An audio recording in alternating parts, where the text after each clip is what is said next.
Aisyah, wartawan utama TVPSS Pancu.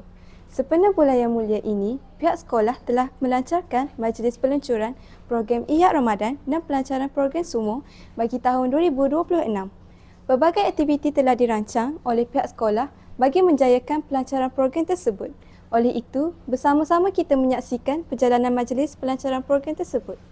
Ku menantimu saban waktu, bangkit jiwaku. Kau suluh hatiku dengan sinar kudus kasihmu. Ku harapkan terus bersamamu selamanya.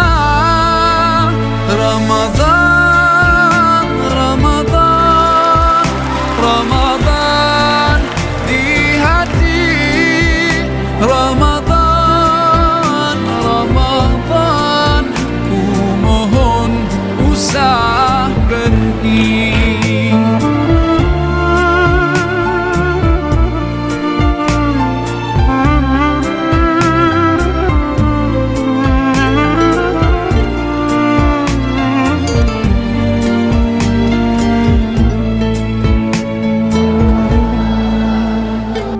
Rahmat melimpah, damainya ku rasakan.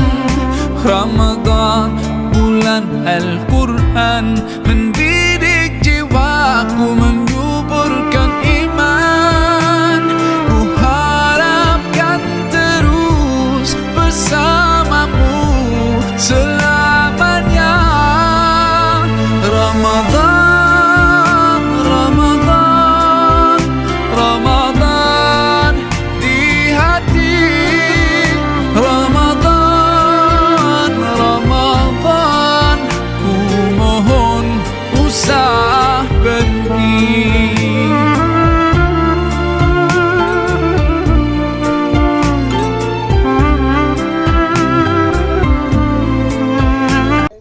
Demikian sahaja yang dapat kami kongsikan buat tontonan semua.